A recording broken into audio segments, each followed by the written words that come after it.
Olá, seja bem-vindo a este meu canal e a estas conversas dominicais. Se é a primeira vez que me visita, convido a inscrever-se neste canal e de modo que assim receberá as notificações sempre que eu faça um novo vídeo.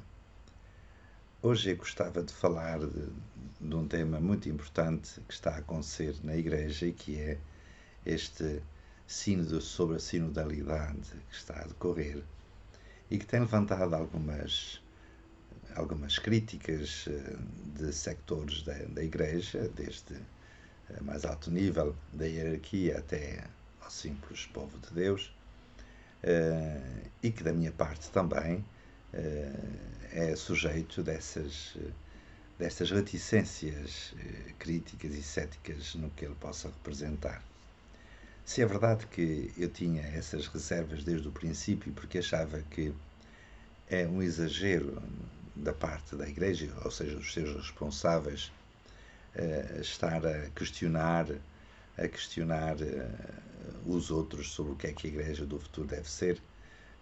Lembra-me aquele episódio do Evangelho em que Jesus interroga os discípulos: quem dizem os homens que eu sou? E eles dão algumas respostas, alguns até dizem que um profeta ressuscitado dos mortos. E vós, quem dizeis que eu sou? Tu és o Filho de Deus, disse Pedro em nome de todos. Portanto, um sínodo é um momento em que os bispos, ou alguns bispos, se reúnem à volta do Papa para continuarem a responder, ou ajudar o Papa a responder sobre esta pergunta que Jesus continua a fazer aos discípulos, aos apóstolos, e que o Papa, em nome de Pedro, continua a dizer: Tu és o Cristo, o Filho de Deus vivo. Portanto, alargar as perguntas aos outros, aos não católicos, cristãos ou não, de outras religiões, até aos ateus, não é? Me parece um exagero e, por conseguinte, as respostas serão variadíssimas e não coadunáveis com a única resposta que a Igreja, ou seja, a mais alta, a hierarquia, os bispos e o Papa, os bispos em comunhão com o Papa, têm de sempre dizer: Tu és o Cristo, Filho de Deus vivo.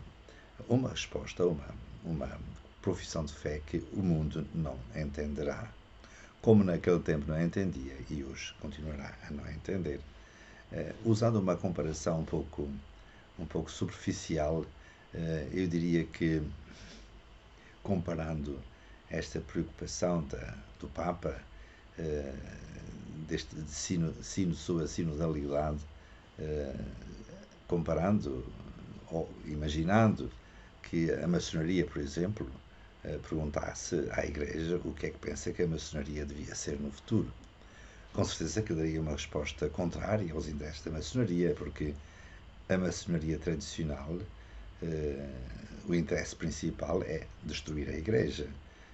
E por isso a Igreja Católica diria que a maçonaria devia mudar completamente de feitio, de estrutura, de intencionalidade. Bem, faz-se a comparação, mas podia ser outra instituição mundana qualquer, perguntar às outras religiões, perguntar à Igreja Católica o que é que deveriam ser no futuro. Foi esta comparação que eu me fiz desde o princípio e que achei era, sei lá, uma preocupação exagerada, digamos assim. A Igreja é o que é, sendo fiel à tradição, à sua tradição, à profissão de fé que desde sempre e em toda a parte e por todos foi proclamada. Jesus Cristo é o único Redentor do mundo, é o único nome sob o qual se encontra a salvação. É claro que eu não ponho em questão as preocupações do Papa, do Santo Padre, do Papa Francisco, porque ele entende que a Igreja tem uma missão que ultrapassa as suas fronteiras e, sobretudo, está muito sensível às questões, digamos assim, horizontais, a paz, a solidariedade, a justiça, veja as suas encíclicas que têm como denominador comum esta preocupação. E é bom, enfim, esta preocupação social está presente na doutrina social da Igreja, em que todas as coisas devem ser convergidas para Deus, e por isso é à luz de Deus, à luz da revelação, que todas as coisas devem ser vistas. Embora, pronto, esta é a preocupação do Santo Padre, e estas foram as reticências que desde o princípio eu tive a respeito do caminho, deste caminho sinodal, do sino sobre a sinodalidade, que ficaram confirmadas e agravadas quando começaram a aparecer os resultados destes inquéritos, destes diálogos, destas conversas com os diversos círculos de interlocutores, a começar pelo resultado da Conferência Episcopal Portuguesa, onde nós temos uma preocupação de uma Igreja que já está longe da Igreja Católica, porque propõe cuidadosamente não uma alteração da teologia dos dogmas, mas da moral, alegando que a moral que a Igreja anuncia é uma moral eclesial, quando a moral que a Igreja anuncia é a moral cristã, que se inspira nos mandamentos da lei de Deus e que se inspira no Sermão da Montanha. Se nós virmos o Sermão da Montanha e outros lugares dos Evangelhos e das Cartas Paulinas, a moral cristã é a moral que decorre da teologia da cruz. Jesus diz: quem quiser ser quem se salva deve passar pelo caminho estreito, que é o caminho da cruz.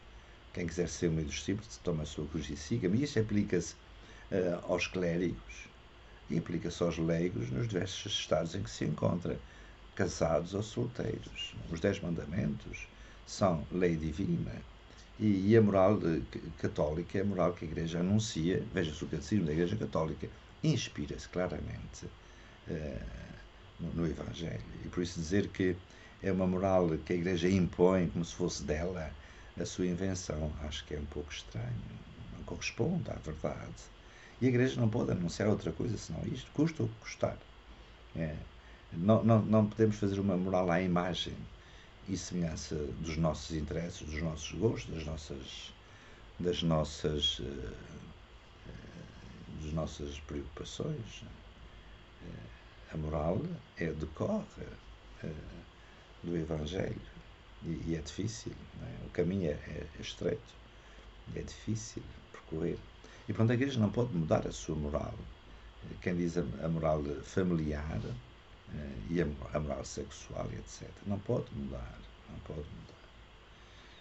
Isso é o escândalo para o mundo contemporâneo, que a Igreja continua firme e deve continuar firme, como João Paulo II fez, como Bento XVI fez, o Papa Francisco faz, mas ao mesmo tempo tem afirmações ambíguas, não é? Tomamos a Amoris Laetitia, por exemplo, e outros documentos. Ora, o resultado do inquérito na Conferência Episcopal, a moral cristã desaparece completamente. Mas se nós vimos o que está a acontecer na Alemanha, o caminho sinodal na Alemanha, em muitos sentidos, já percorre um caminho que já não é da Igreja Católica. Os Estados Unidos a mesma coisa, a Austrália recentemente. Por isso, estes primeiros resultados confirmaram o meu ceticismo, a minha reserva a respeito do caminho sinodal. E agora o Santo Padre aumentou, pronto, por um ano, mais um ano. 2023 terminaria, mas não, acrescentou mais um ano para que se tome consciência que a estrutura da Igreja é uma estrutura sinodal. Era preciso clarificar bem isso. A estrutura sinodal é esta conversa, este troca de impressões ao infinito, como neste momento está a acontecer. Eu acho que não é esse o caminho, né? Se o caminho sinodal é a consulta permanente que o Santo Padre faz ao episcopado, porque são os bispos que têm a missão de ensinar, de santificar e de governar. São eles que devem conduzir o povo de Deus, devem governá-lo Diz isso claramente o Concílio Vaticano II, não é? Na Lumen Gentium e no decreto sobre os bispos. São eles que têm o munus de ensinar, são os doutores da Igreja, verdadeiramente, que devem proclamar a verdade. Eu sou professor universitário e tenho o munus de proclamar a verdade, mas quem tem o munus de suprema autoridade é o magistério, ao qual ele deve ser fiel, e o munus de governar, são eles os autênticos governadores da Igreja, e o munus de santificar. Por isso, o sínodo levanta algumas perplexidades de muitos sectores, desde bispos, cardeais e simples fiéis, e de mim próprio, que devem ser tomadas a sério.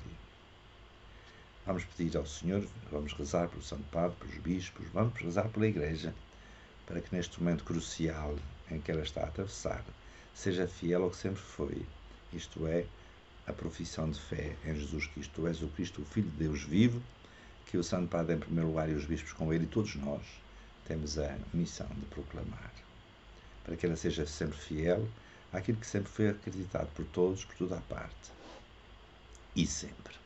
Muito obrigado por ter estado presente neste vídeo e espero vê-lo na próxima, se Deus quiser. Muito obrigado.